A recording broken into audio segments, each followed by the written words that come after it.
The following content is provided under a Creative Commons license. Your support will help MIT OpenCourseware continue to offer high-quality educational resources for free. To make a donation or to view additional materials from hundreds of MIT courses, visit MIT OpenCourseware at ocw.mit.edu.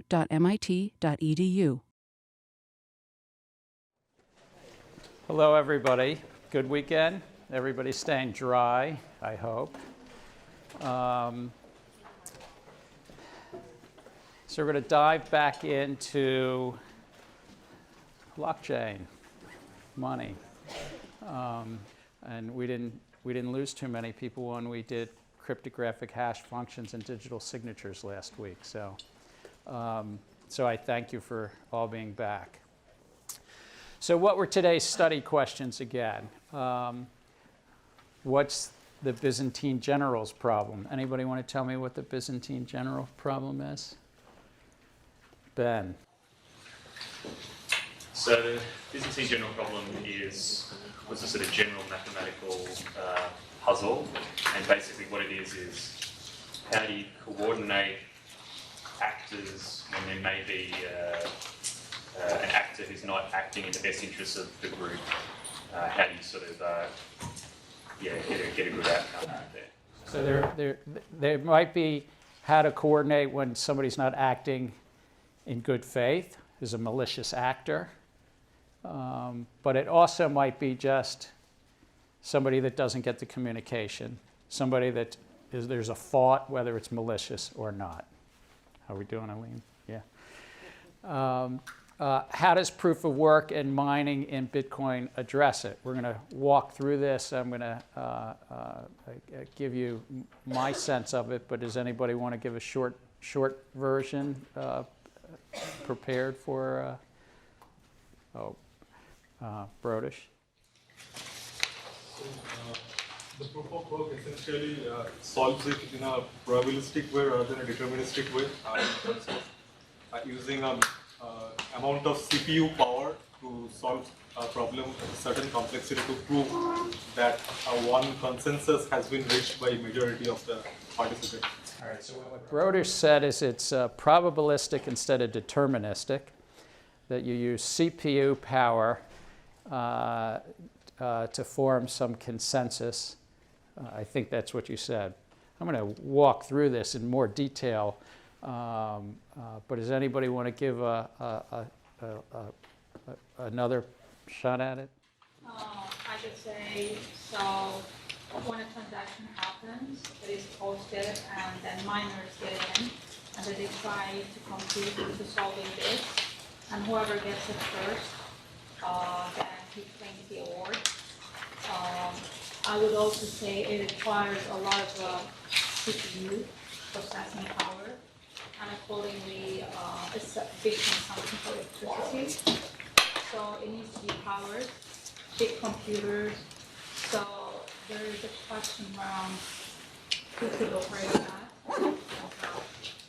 So remind me your first name. Reham.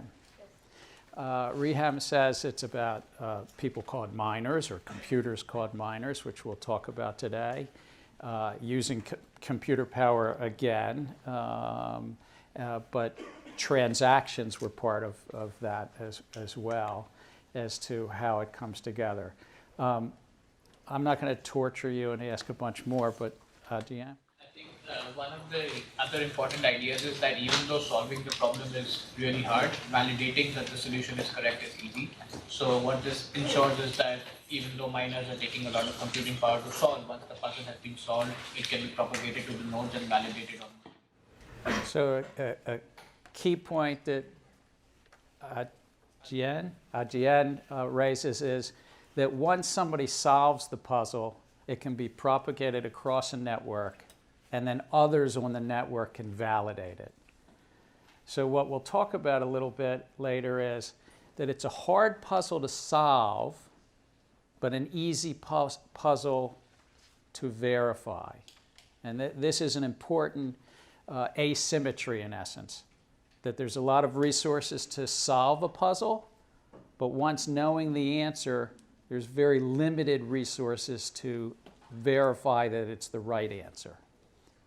If it was not asymmetric, it would not work as well. So it's a key part of the design of many cryptographic things, but particularly Adam Back's sort of novelty in the 1990s of proof of work. I don't know if that's just a relaxed bit for you, or you have your hands up, Derek. Oh, no. That's just a relaxed pose. I like it. We're going to talk about other consensus protocols as well. Proof of work is not the only consensus protocol, but how to address ourselves to Byzantine fault tolerance. And then some of the economic incentives, so we'll talk about the native currency. What's the native currency of the first blockchain application? Bitcoin.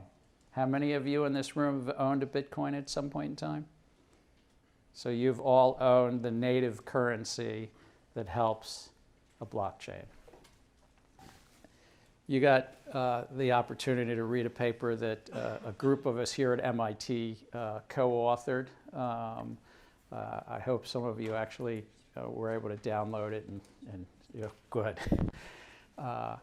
Apparently, even when you write something, it still goes behind a copyright wall, so I'm glad to know that it was actually available.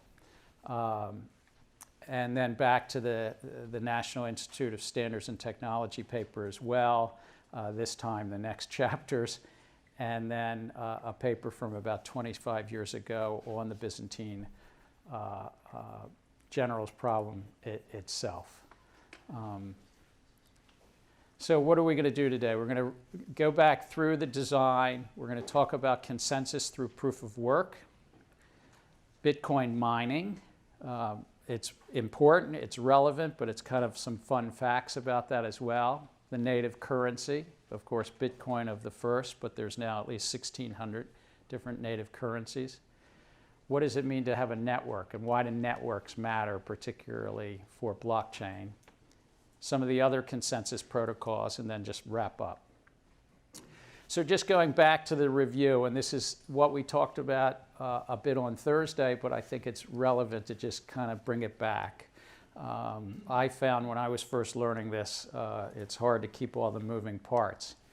Remember, that graphic you'll see all semester, but it's all the different blocks, and it's append only. What does append only mean? Andrew, why does that matter, this word append only that we talked about last Thursday? Yeah, so that it's immutable, it cannot be changed. Right. So it's immutable. Now, of course, because cryptography maybe can be broken, but we use the word immutable, that it cannot be changed, except for maybe, as Aline I like that's in his book. You all have to see this. This is very clever. Little standard of how to do a flag. Maybe it's immutable except for 1 out of 10 to the 40th times it could be broken or something. Can I interject and actually say that it's not that good, actually? So technically, Bitcoin and all of these permissionless cryptocurrencies, one way to attack them is to mine, right? Get a lot of mining power and mine. But another way to attack them is to just take control over the actual network, like the internet. So if you're an internet service provider, or if you're China, you can actually fork Bitcoin with 0 mining power by just controlling the network.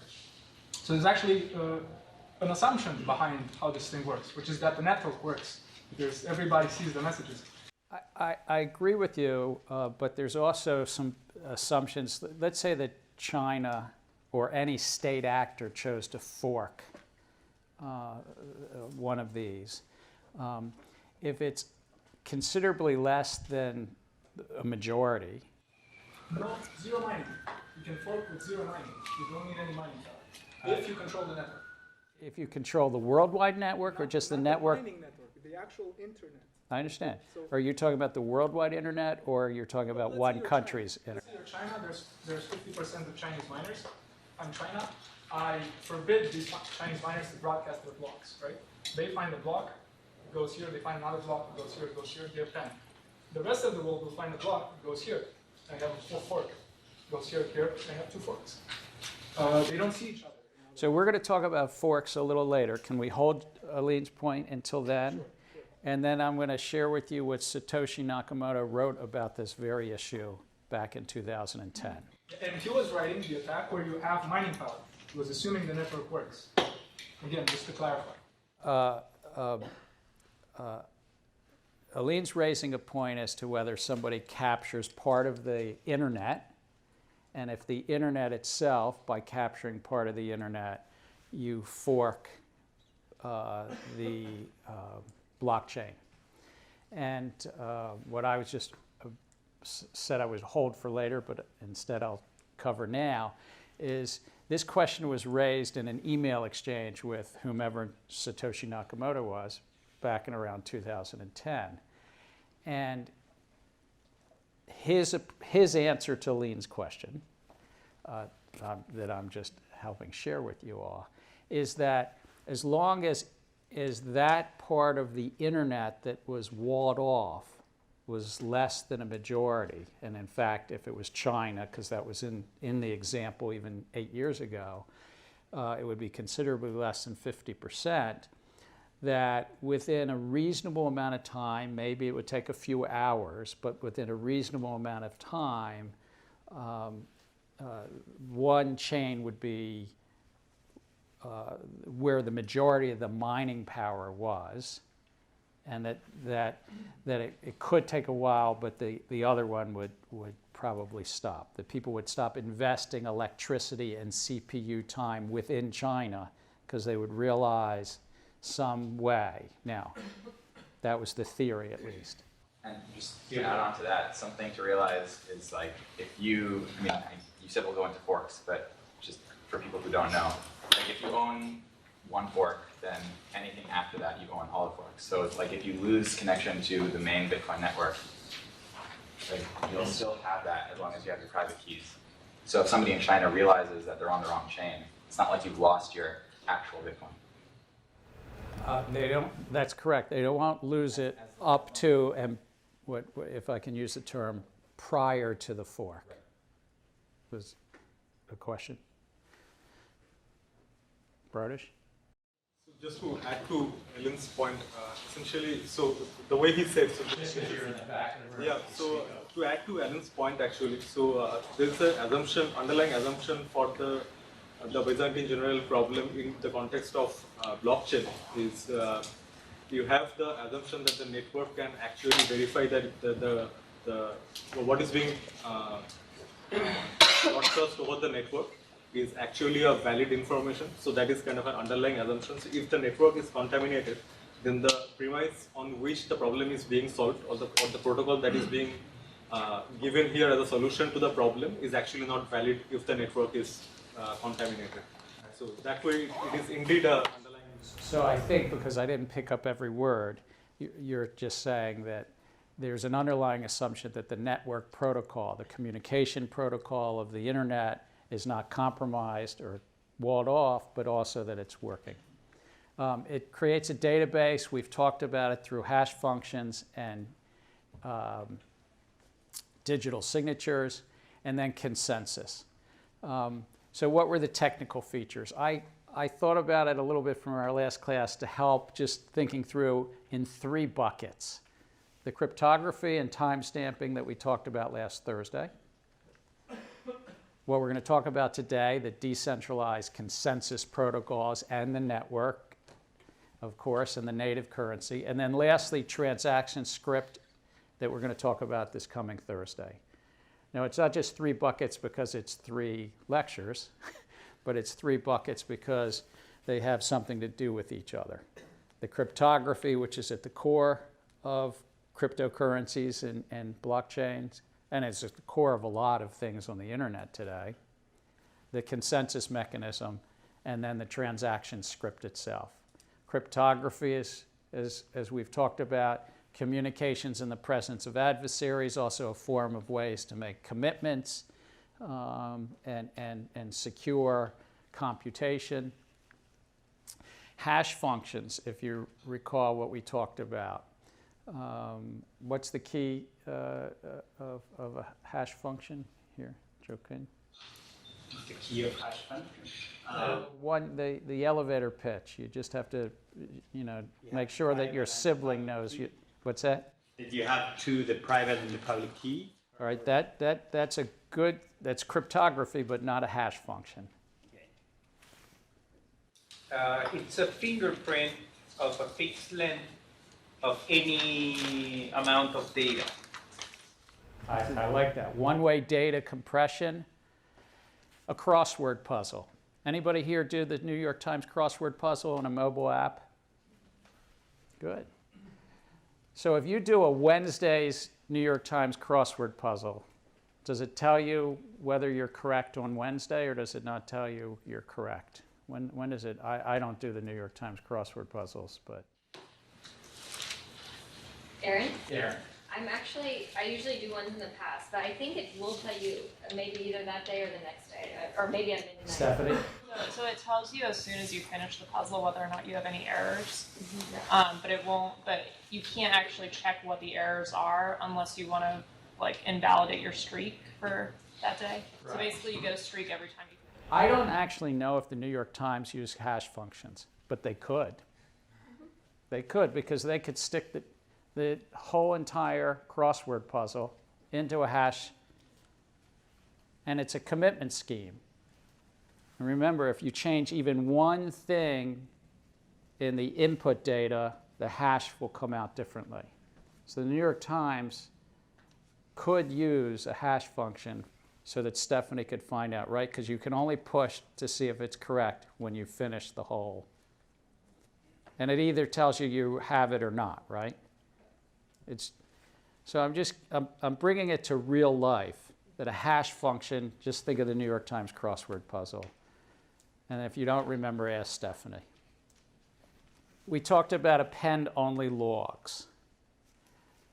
And recall that in blockchain and Bitcoin, there's a bunch of information in the head of the block, and that which is in the head of the block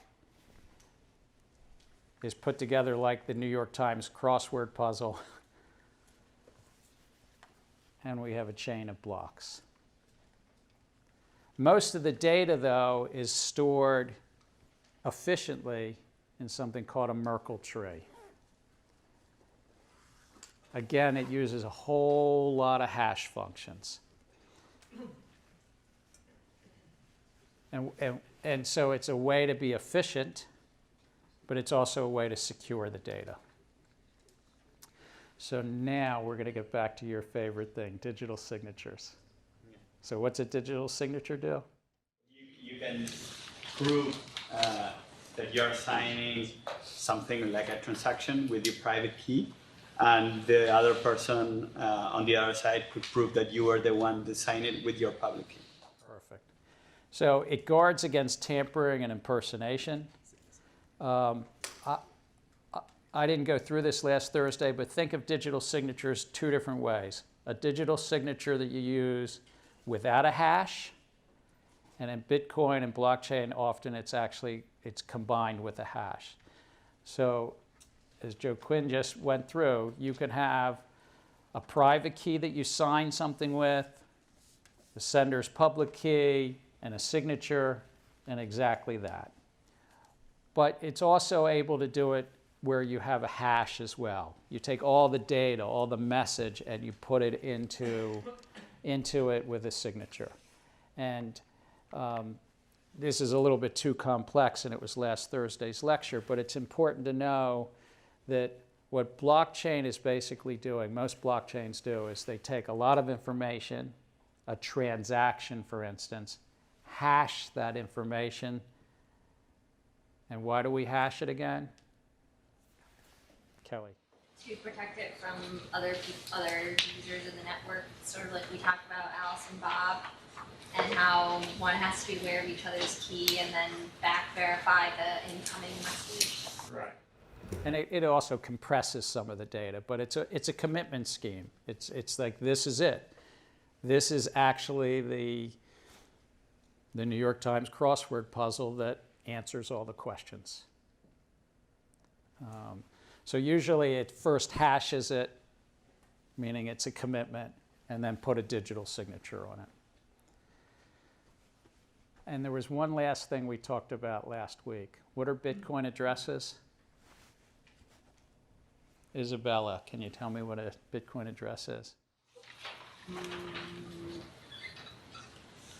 Is that what, like, I guess, tells you where the Bitcoin is being sent?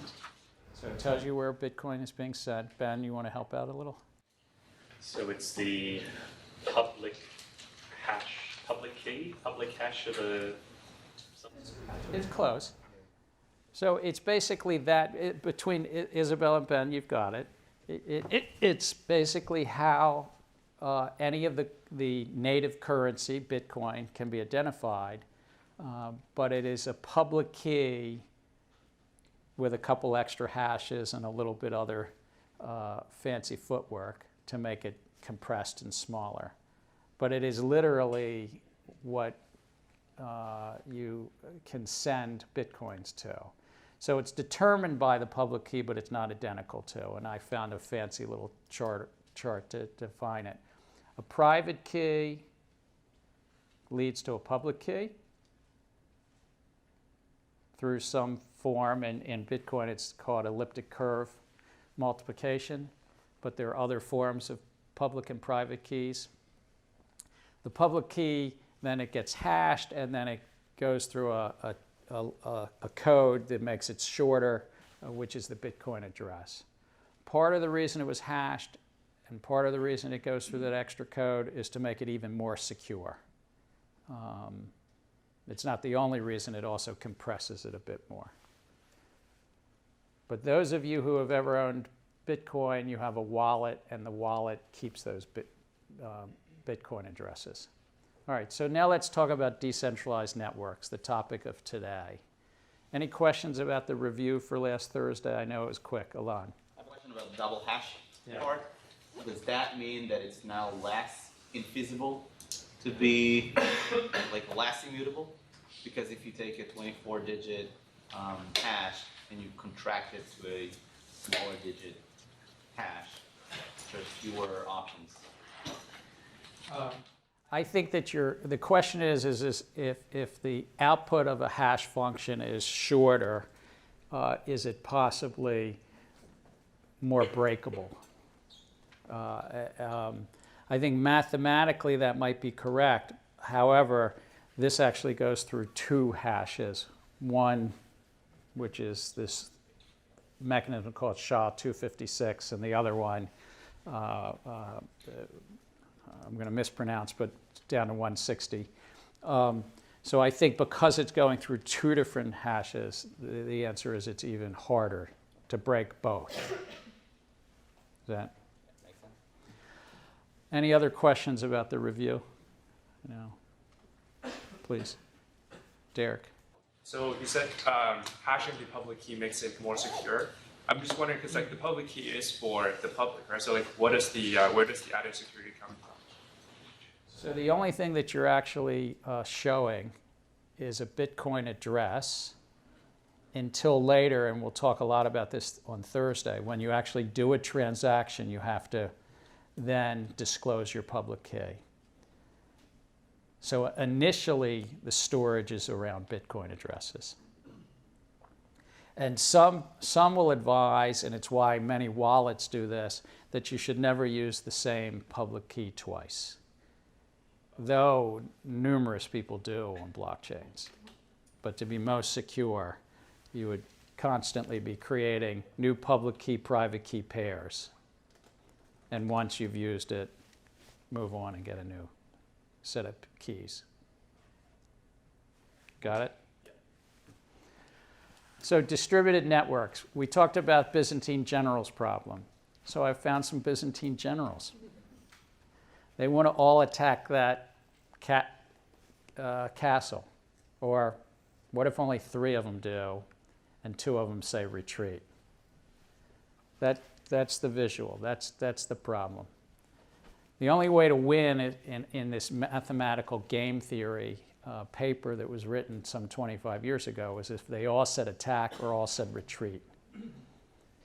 But the same thing sort of came to computers. And the core thing about a permissionless system is there is no central authority. And if there's no central authority, how does a distributed network, like the distributed set of generals, come to some agreement? Do we attack? Do we retreat? Well, it's based on a consensus protocol and a native currency. That's the key innovation of Satoshi Nakamoto, is to pull it all together. But it was built on the backs of other people. Adam Back in 1997, he proposed a way to address email spam and other types of computer problems called denial of service attacks. Now, it ultimately wasn't used. I mean, he proposed it, it was used for a short while, and then it wasn't subsequently used. But it's important to understand that the proof of work in the middle of Bitcoin was created 11 or 12 years before the Bitcoin paper. And the key was basically require a bunch of computational work using hash functions. And so the email or the header of the email, this is Adam Back's, not Bitcoin, but the email or the header of the email went into the hash function, creates a hash, but the difficulty of finding whether it's confirmed was it in a certain range of hashes? And he did that by the quote, leading zeros. Does anybody want to guess why he did it this way? Or Lean's just going to tell us probably and not guess, but who hasn't spoken yet? Emily, you want to try it out? I'm not totally sure. Daniel?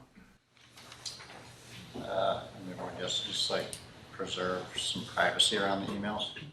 Well, so it definitely preserved privacy, but he was trying to put some computational work.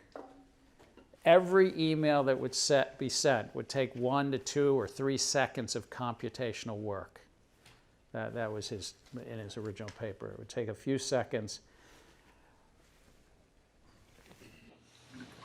The fact that earlier we were talking about the fact that we need a way in which we have to make the puzzle difficult to solve but easy to validate.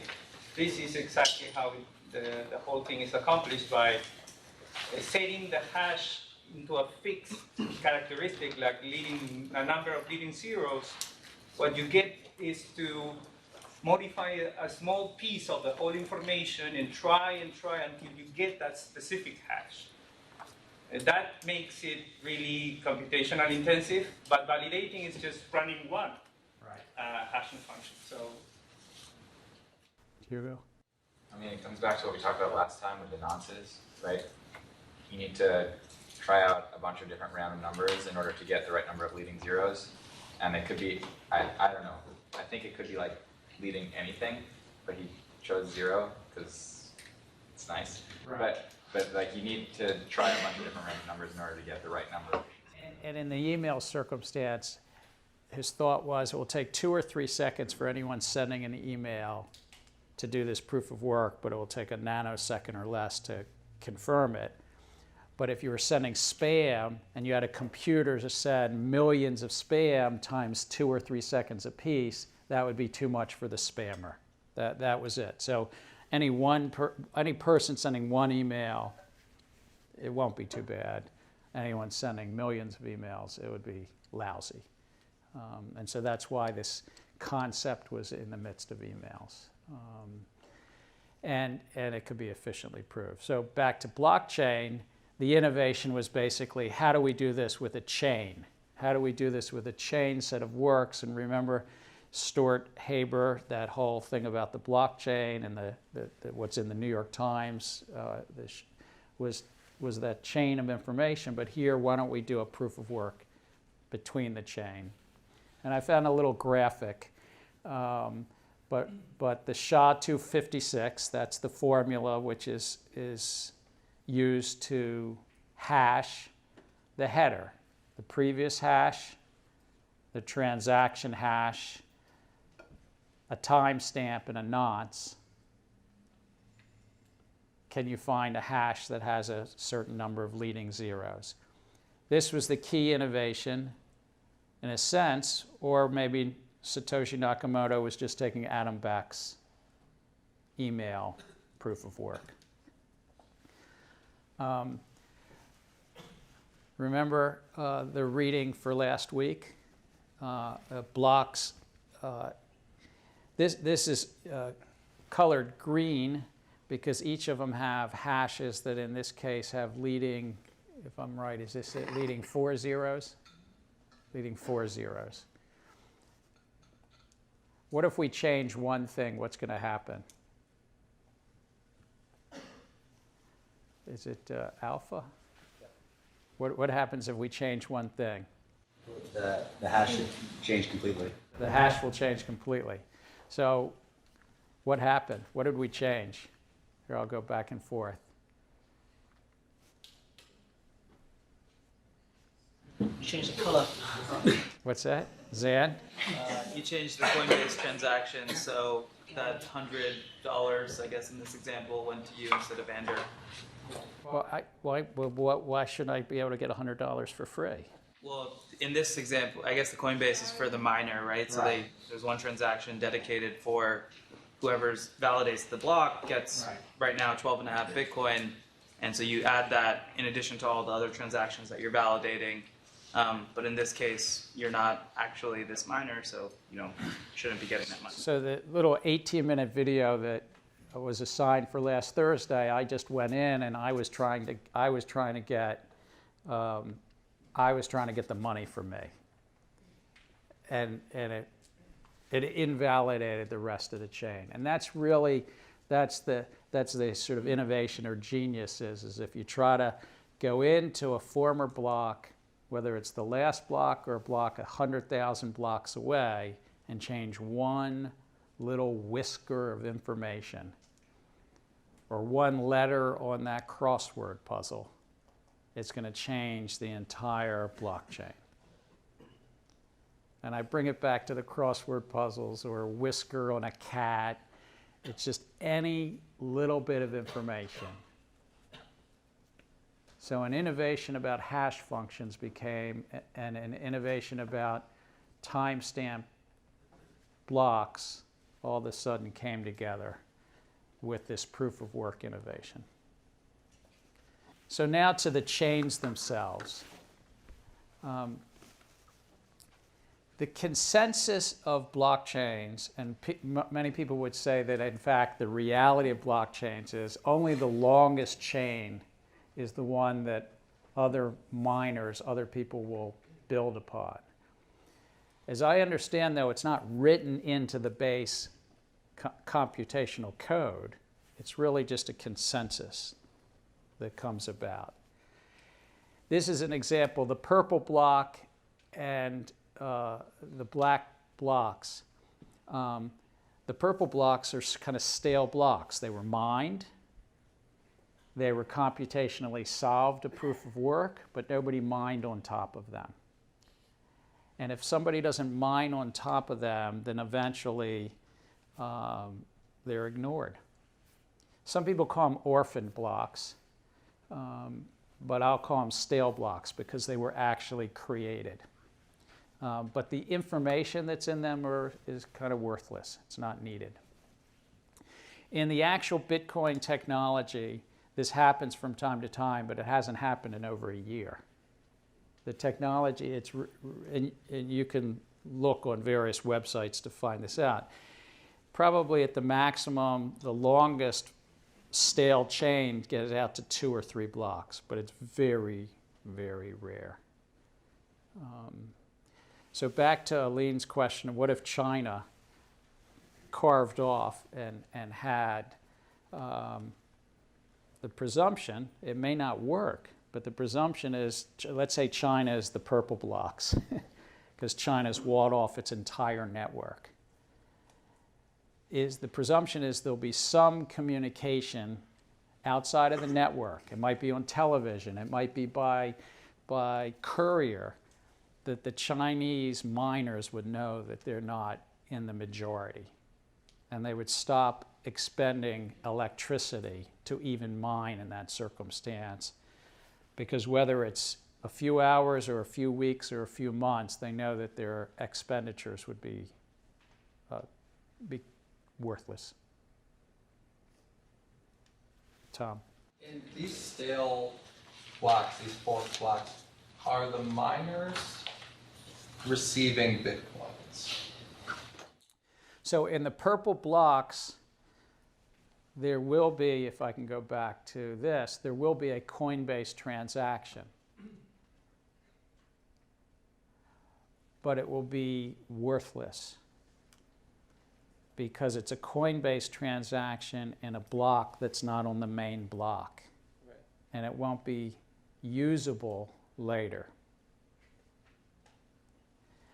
But in Bitcoin itself, there's software that says you cannot use a Coinbase output for 100 blocks. It's written right into the base code. And it has been since the beginning. So could you not verify though that, so in the situation where network is walled off, people start mining on top of this segmented block, would they not realize that their bitcoins are invalid for 100 blocks? Save for some external knowledge. Yes. Let me just go back to the chain. You're saying if Tom's question is what if the purple side chain goes on for 100 blocks? What happens? And in fact, we have circumstances of that. Bitcoin has split between Bitcoin and Bitcoin Cash. It was called a hard fork last year. And for a moment, let's call the purple chain Bitcoin Cash. It's not only gone on for 100 blocks, it's now gone on for tens of thousands of blocks. It is now its own native currency. Within that community, that purple blockchain is so long now that people have found value in that, and it is its own native currency. And the reason I share that is to Tom's question of, well, what if China was walled off so long? It's plausible, unlikely, but plausible that there would become some value in, call it the Bitcoin China blockchain versus the Bitcoin global blockchain. There would be what is money but a social consensus. So, who does decide the award? I mean, is it based on supply and demand, the amount of forks out there? And then the other question that I had, who decides it? So is it supply and demand? Is it community? And what is the form of reward?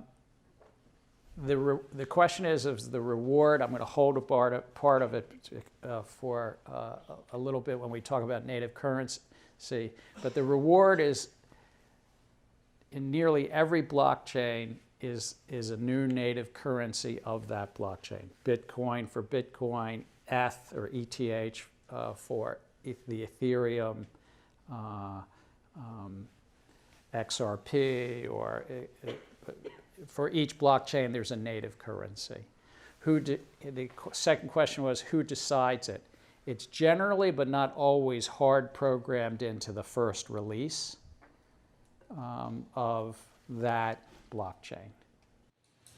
Yeah, so back to the question on Bitcoin and Bitcoin Cash. If the Bitcoin Cash is the purple line, if we see on the chart here, does that mean, because it's shorter compared to the Bitcoin chain, does that mean under the assumption of the majority consensus, the value of which is essentially zero?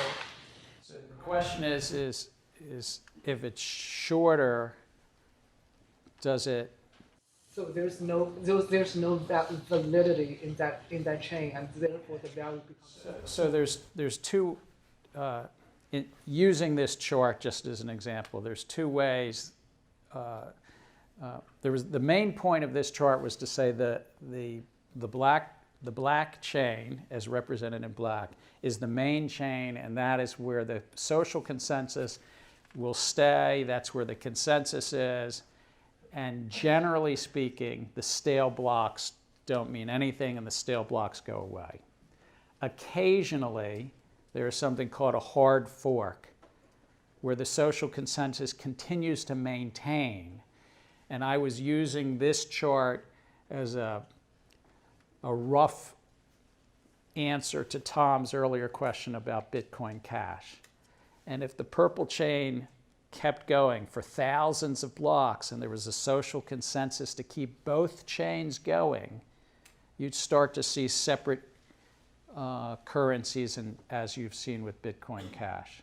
Does that help? So I was using a graphic to answer a separate question. I'm going to take 2 more questions and then go to native currencies. I haven't heard from Daniel yet. So my question is similar to the mining. So if your transaction is on one of the purple blocks, does that transaction become void, so to speak? It's not so much void, it's just, it's meaningless. It's yes, in a sense. Effectively, it's void. So I guess would somebody, if you initiated that transaction, would you be aware of that and reinitiate it? Very good question. The transactions will still be in what's called the memory pool of anybody who's mining on the main chain. So transactions, which we'll talk a lot about on Thursday, this coming lecture, go in through the network. They're propagated through the network to the entire node network. In Bitcoin, there's about 10,000 nodes. And they will receive those coins and those proposed transactions. So anything on the purple chain will still be in the other chain's memory pool. One more, and then I'm going to... In the case of the hard in the case of the hard fork, so between Bitcoin and Bitcoin Cash, what are the differences, and what about the differences in value between those two? That's a much longer question. The question is what are the differences of value between Bitcoin and Bitcoin Cash? And though I think Bitcoin is trading around $6,300, and Bitcoin Cash is $435. Thank you, Zan. That gives you the monetary difference of about 15 to 1. But it would take more conversations about why that happened in background and so forth. So let me talk about the difficulty factor. So proof of work, at least in Bitcoin's case, has a difficulty factor with regard to these leading zeros in the hash. And Satoshi Nakamoto said, let's change that every 10 minutes. Let's ensure that every block comes on average every 10 minutes. And to do that, define how many leading zeros there needs to be. And it adjusts about every 2 weeks.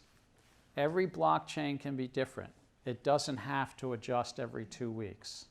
This is just what Bitcoin did. This is what Nakamoto did to maintain an average of 10 minutes. So what has happened? Currently, it takes 18 leading zeros. And because this is in it's in a hexadecimal character system, every decimal is, what's that? 4 bits. So it's 64 leading zeros in bits and 18 in hexadecimal, right? Yeah. Is it? So it's 2 to the 64th. So the probability of finding a block is 1 over 2 to the minus 60.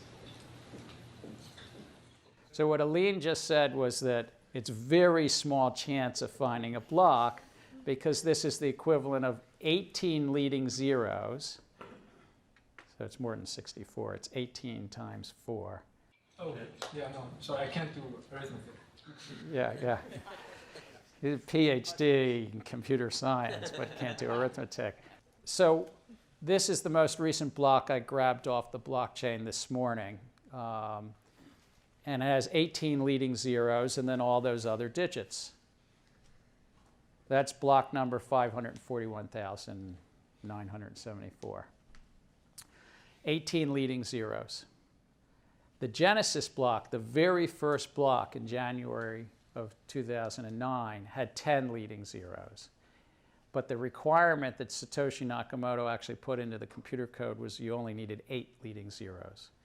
So the probabilities have gone way up. So let me take it off of fancy numbers like that and just say this is the actual Bitcoin mining difficulties on a logarithmic scale, because if it weren't logarithmic, you couldn't really read it.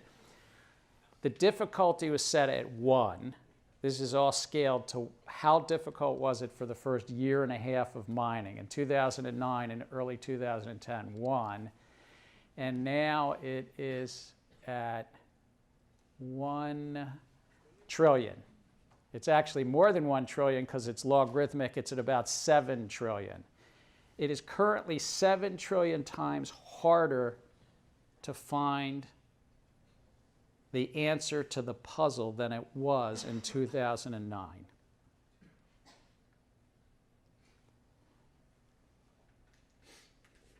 And that's because there's a lot of computers trying to hash all of this stuff. So is that where the, Kelly. like, the collectives or the pools of mining nodes work to be able to achieve this at a more efficient rate? Correct. And the hash rate is now somewhere around 50, it's not terahashes. I'm trying to remember what the, what's that? 50 hexahash per second, which is like 1,000 trillion hashes, because a terahash is a trillion hashes.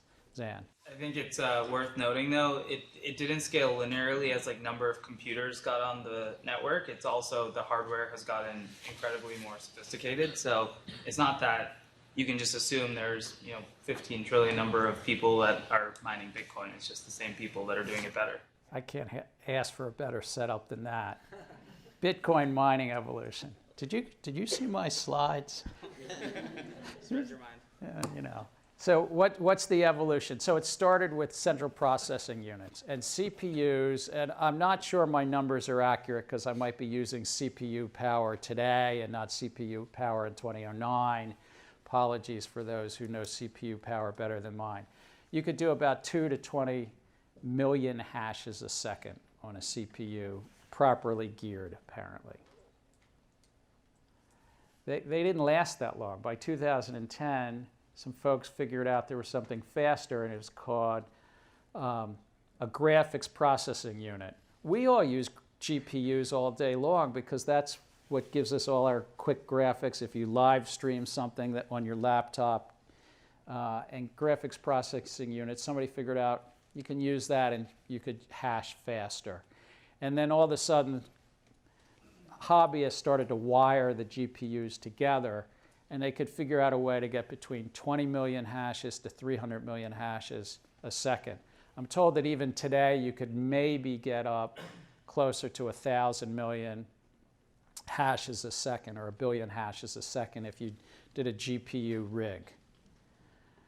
But that's yesteryear on Bitcoin. Now there's something called an application-specific integrated circuit, an ASIC.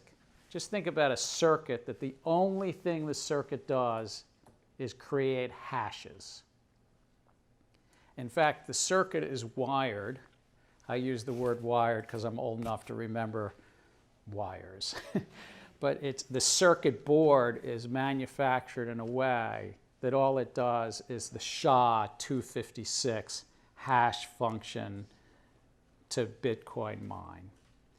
And the first ASICs, which are dedicated circuit boards to do this mining, came out in 2013, and even since then they have moved up the scale. The most expensive, that sells for about $3,000 or $4,000 an ASIC, can do 16 terahashes per second, or at least that's what it's rated for if you go on Amazon and try to buy it, and you can do that. But you'd be competing with something that looks like this. A modern mining factory for Bitcoin has thousands of ASICs. They have water cooling systems to keep it cooled down. And they're probably buying their electricity for less than 3 cents per kilowatt.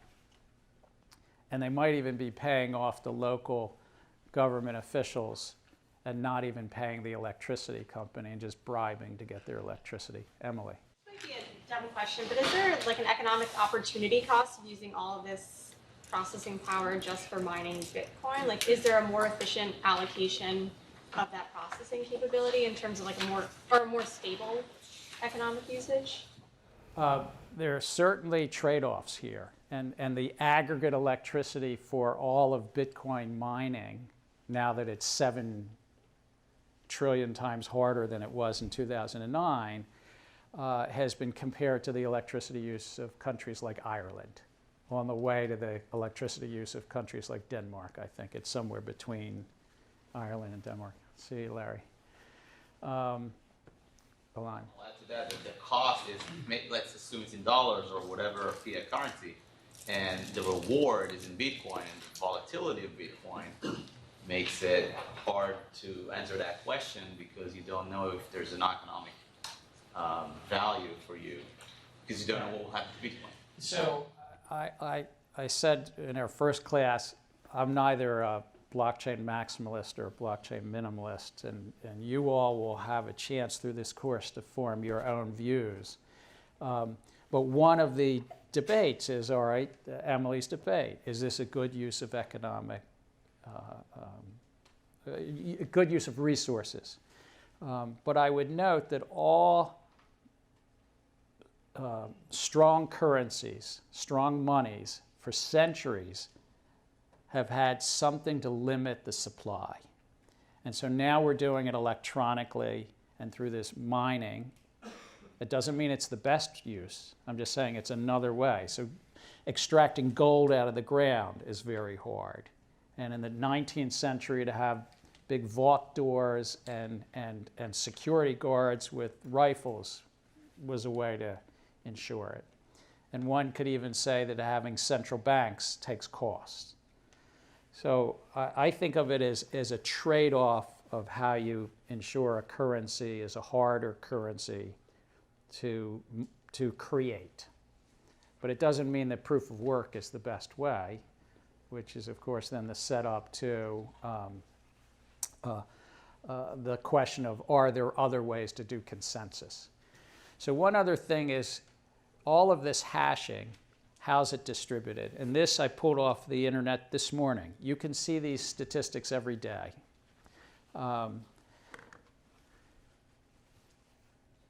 Proof of work and mining has formed mining pools. And these mining pools come together for simple economic reason that it's so unlikely to solve the riddle, solve the puzzle of mining, that if you can only solve it once a year, or maybe even once every 10 years, you weren't going to invest in mining. So mining pools started around 2010 to smooth out the revenue. So if Amanda doesn't want to get it once every 10 years, she might say, well, why doesn't all the 80 people in this room, you might, Amanda, I don't know, say, why don't we all form a pool and we're all going to use our laptops? And now this is still 2009 or 2010 when you could mine Bitcoin on your laptop. But we could say, why don't we all do that together? And then all of us could say, well, Amanda, that's a bright idea, but could you create the Merkle root for us? Could you do some other things so that our computer doesn't have to do all that other fancy stuff? So then Amanda might say, well, I want to charge all of you a little bit. How about if I charge you 1% of the take? And Amanda would call herself a mining pool operator. That's what's happened, is basically the economics of mining have clumped around mining pool operators. And the standard fees range from 1% to 3% that the mining pool operator provides a number of services to the miners themselves. And those services are compensated, as I say, somewhere between 1% and 3% of the returns. But mostly it smooths out the economics for all the miners. It does some other things as well, but that's the primary. Sorry, I also had one question. Given you laid out the difficulty of mining has become increasingly difficult, and the cost of the electricity, the break-even point has actually becoming lower and lower in terms of the electricity cost. So with that in mind, over the next couple of years, if that's the case, people will start to lose incentive and keep doing the mining. And once that happens, what's going to happen to all the? Well, it could go either way. As we said, just Bitcoin this is. Bitcoin adjusts the difficulty of mining every 2 weeks. So if there's fewer people mining, the difficulty will go down. And if you remember, I said you had to have 18 leading zeros. It might go back to 17 leading zeros or 16 leading zeros. And every 2 weeks, it adjusts based upon the prior 2016 blocks. Did it average 10 minutes? If it averaged, for instance, 14 minutes, then it will lower the difficulty. If it averages 6 minutes, it will increase the difficulty. Kelly? Is this where the proof of stake comes in? Like, does BTC always get their 19% because they have the largest stake in the system? So Kelly's asking whether this is where proof of stake comes in. What is proof of stake? Anybody who read the CoinDesk article? See, when you hide your first name, I can just call you U.S. Air Force. It's true. Bo's name card says U.S. Air Force. That's true. So proof of stake is the coins, all the coins are already dispersed onto the network, and the verification, allocation is allocated probabilistically based on. So proof of stake is an alternative consensus mechanism, and Bo described it well. But Kelly, it's not related to this chart here. This is all proof of work. BTC has 19% of the hash rate. That means that they literally have about, if the total hash power on Bitcoin is 60 hexa, do I have this word? It starts with an E, Hexa hash. Then 19% of that, or about 12. Attempting to do, that's not the stake that they already have. Correct. Most Bitcoin miners sell their coins. So the coins that are created, the coins that are created each year are sold into the broad community. Very few miners hold on to their coins for great lengths of time. I mean, they might for days, they might keep some for all sorts of reasons. And as I truly believe but can't factually prove, a number of the biggest mining pools or miners are in places where they're doing illicit activity. They're getting their electricity for less than what it's really costing on the grid by bad actor. But nonetheless, they have a choice whether to sell their coins or keep their coins. A question over here, and then I want to keep going. If the mining industry is like so formalized, like you've got so many pools, what prevents all the pools from coming together and saying that let's just solve lesser puzzles so that the difficulty becomes lower and then the charge is much lower to each and every one? So the question is what happens if the mining pools collude and come together? Either as a GM says to, let's say, well, why should we have so much mining capacity? Let's, as a cartel like OPEC, the oil cartel, say we should constrain supply and so forth. I think what constrains that is it's an open system. But it's possible. It's plausible. I think the bigger question, and there's been numerous academic papers around this, is what happens if the mining pools come together and try to do what's called a 51% attack and try to take over the blockchain. And that's a more interesting challenge, and we'll talk about that throughout the semester. It hasn't happened as of yet. Let me talk about the native currencies. Native currency helps do all this. What Nakamoto said is it was an incentive system. It was an incentive system, but it was also a peer-to-peer way to create a new money. And embedded in most blockchains, not 100% of them, there is something, I put quotes around it, monetary policy, in essence, that limits the supply of the currency. Not every blockchain has this, but the vast majority do. And when we start talking about initial coin offerings, you'll find some that don't. But Bitcoin limits it, and I'm just going to say what it is. It's created in a coin-based transaction in each block. It was initially 50 Bitcoins per block, but now because it's halved every 210,000 blocks, it's just 12.5 Bitcoins. That's the number of Bitcoins you earn each time. If you mine a block, that's approximately $75,000 US in value today, give or take, or 80,000 roughly, to mine a block. The inflation rate for Bitcoin right now is 4.1%. So think, for any of you that have taken monetary policy courses or financial courses that talk about the Federal Reserve, Bitcoin is growing about 4% a year right now.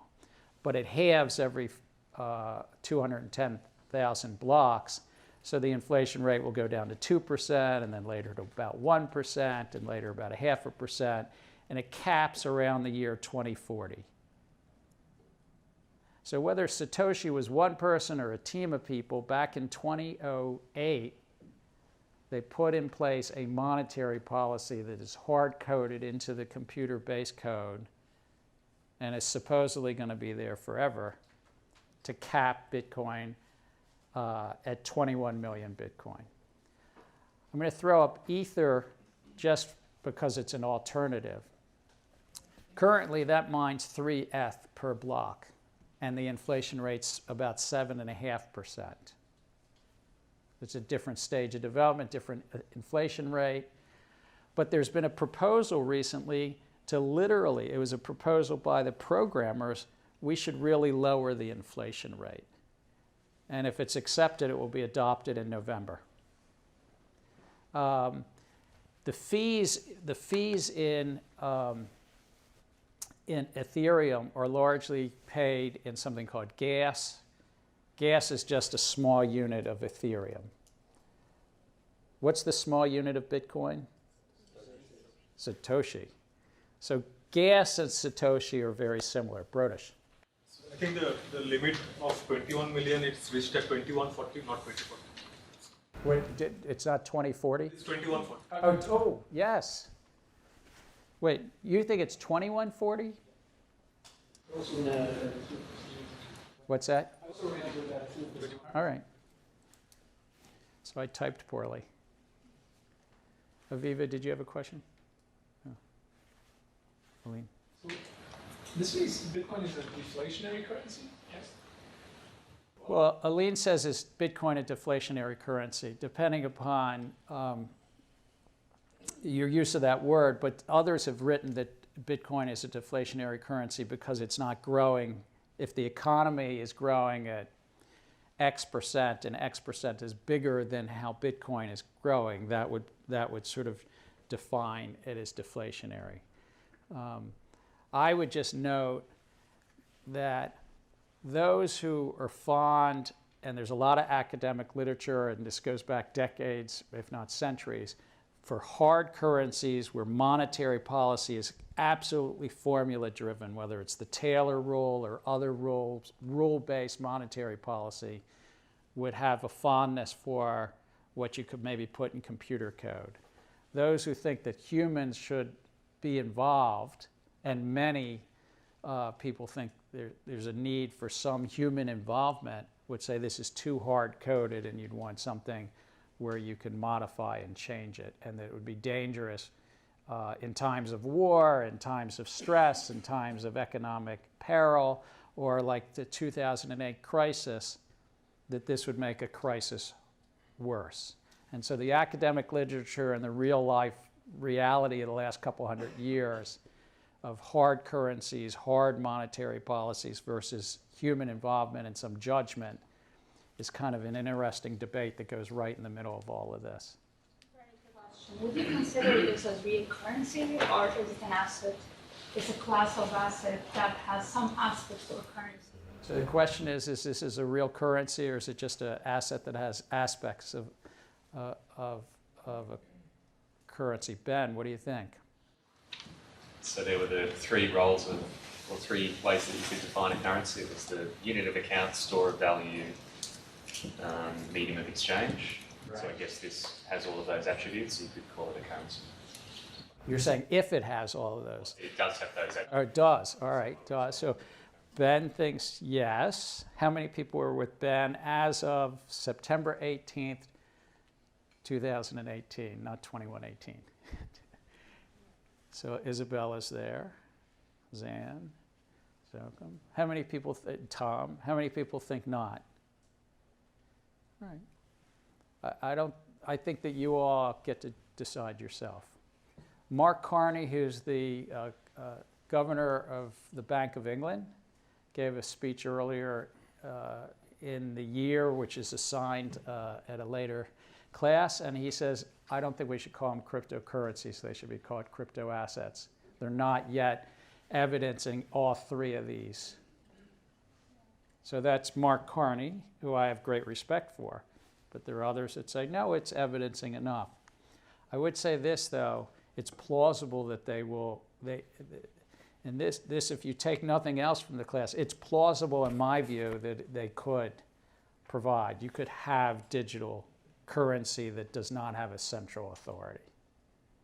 I mean, I think that innovation is there. Whether you call it a cryptocurrency or crypto asset at this point in time, I leave to all of you. There won't be a right answer to that on any paper you submit. You can use whichever term you think fits your thinking. I want to talk about the network. We only have 10 minutes, but the network is important. And a lot of times when you talk about Bitcoin and blockchain, folks aren't going to talk about it, but I'm going to quickly hit 8 or 9 players on the network. They're full nodes. A full node is a computer, I should say, that stores the full blockchain and is able to validate all transactions. It doesn't have to. It's a volunteer thing, but it can validate all transactions. A pruning node, you're not going to read a lot about it, but I just have it. It prunes transactions once they've validated and they have a certain age. You're saying, you know, all of those early transactions, we're not going to focus. There's been probably 6 times the number of transactions that have happened compared to the actual extant transactions right now. So all the transactions that have ever happened, 5, 6 of them have already been used. They're not around anymore. Why do we have to lug it around in our data set? So you could have a pruning node. Lightweight nodes, which if any of you have a Bitcoin wallet or any other wallet, you probably have a lightweight, some form of lightweight node, or what's called an SPV node. It stores just those blockchain headers rather than all this detail underneath. A lot less storage. But a lightweight node has to rely on the full nodes for verification because the lightweight node's not going to be doing that on its own. Miners, we talked about miners.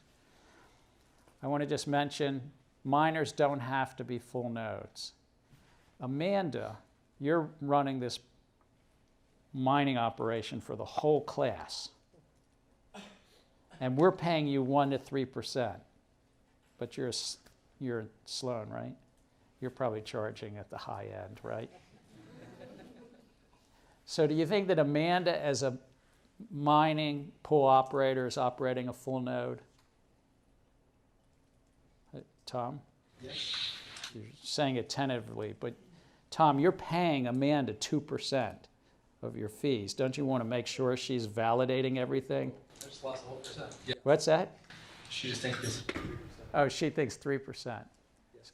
But any of you who are just miners, remember, Amanda's our pool operator. Anybody who's Andrew, do you think you need a full node if Amanda? No. No. So a lot of miners are not operating full nodes. They've got all those racks of ASICs, they're running all their electricity, and they're paying Amanda to check on it. Don't let them down. Aline. I think this is a terrible thing because in principle you have, I don't know, 20, 30 mining pools, which means you have 20, 30 computers which validate the newly proposed block. And sort of the thing that everybody wants to believe is that these systems are decentralized and you have thousands of computers validating these. So I might start calling you Nouriel Roubini, but I won't.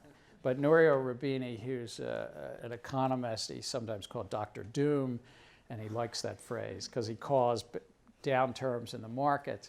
There's a later reading, and I might have even done a video of Roubini has this view that it's not decentralized and mining pools are an Achilles heel of the system. But the full nodes, the 10,000 nodes, actually still do validation. And there's an interesting social construct where there's a lot of nodes doing, in essence, non-compensated work validating transactions beyond Amanda. And any miner, Andrew could validate if he wants to. So there's a lot of free riding that goes along and the economics of free riding. And then there's wallets, which probably 30 or 40 of you have on your computer somewhere. They store and view and send all the transactions, but importantly also create the key pairs. So a lot to cover. There's one that's not a node itself at all. It's called the mempool, or the memory pool. And we're going to talk about this more on Thursday, but the memory pool stores all the unconfirmed but yet already validated. So they've been validated by somebody. A transaction goes out into the network. A full node validates it, and it's put in a memory pool. And Amanda grabs the memory pool and sends it out to everybody in this class in a block. And then we mine it. We're not going to chat much about these right now, but we talked about, there was a CoinDesk article. How many of you actually skimmed it, looked at it? Did it mean anything to you, or it just meant that there's some alternative? What's that, Priya? Just that there's some alternative. There's some alternative. That's what it meant to me the first time I looked into this about 6 months ago. But I want to just mention what the alternatives come down to. They generally randomized or delegate the selection. So rather than saying any one of 10,000 nodes can prove that this works, they use various mathematical means, randomized or delegated, and sometimes they do a little bit of delegation and randomization to pick who's going to validate the next block. It all comes down to who is picking the next block. Is it by Adam Beck's, sort of as Satoshi Nakamoto put out there, we'll call it Nakamoto consensus, proof of work. And you'll have a paper for Thursday that talks about Nakamoto consensus, the Clark paper. Or is there some other randomized delegated way to do it? In some of them, they have a second check. If there's a delegated person to validate something, they put a second check in there that there's another group that officiates and says whether it's correct. And so there's proof of stake, which is based on the stake you have in the underlying currency. There's proof of activity, which is kind of a hybrid of proof of work and proof of stake. Proof of burn. Are you willing to give up coins? Proof of capacity. Do you have storage capacity? And you might have a tiered system. The major permissionless blockchains all use proof of work. And the reason is nobody's really solved. All of these other alternatives, no one's really solved for a couple of problems in them. But they usually find a way to be more efficient through delegation and randomization and might have a backup set of checks on it. Dash and Neo will say that they use proof of stake, but they're actually kind of using some form of master nodes or set up professional nodes. But Dash and Neo are kind of, I think, the 13th and 15th largest market value cryptos, which means everything else kind of, and Ripple's really almost like a permission system rather than permissionless. I mean, they would say they're permissionless, but it's a confirmed set of nodes that in the node system. So that's it for today. We're going to do transactions on Thursday. I moved that study question. And then I'm going to ask you to read through the Clark paper, which is really the academic pedigree. Where's this built on? What's the background? But I think it's a good way to bring it all together. And remember, on Thursday, you all come in to answer this question, your own view as to who Satoshi Nakamoto is. There is no right answer. But if MIT's Blockchain and Money class can answer that, I'm sure that we'll get a write-up somewhere about it.